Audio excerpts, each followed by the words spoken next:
High বন্ধুরা, good afternoon. তোমরা তো সবাই জানো আজকে আমি আমার বাবার বাড়িতে এসেছি।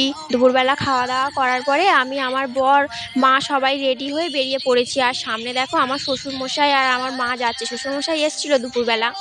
আর হরিনামের মেলায় যাচ্ছিলাম আমরা। এই যে দেখো হরিনামের মেলায় আমরা চলে এসেছি। বছরে একবারই হয়, অনেক দিন ধরে মেলাটা হয়, কিন্তু এবছর একটু ছোট করে মেলাটা হচ্ছে। 3 দিনের মেলা, সোমবারই শেষ হয়ে যাবে।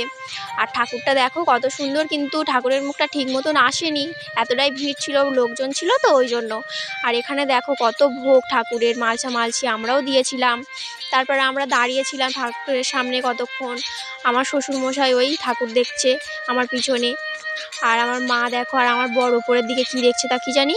আর তারপরে এখানে যে হরিণোট হয় না, দেখো কত লোক সব গোড়াচ্ছে। আর এখানে না একটা বউ ছিল, তার গোপাল একটা নিয়ে বসেছিল, কি সুন্দর দেখো গোপালটা, খুব সুন্দর না। আজকে ভিডিও এই অবধি, পরে ভিডিওতে আবার দেখা হবে। টাটা বন্ধুরা।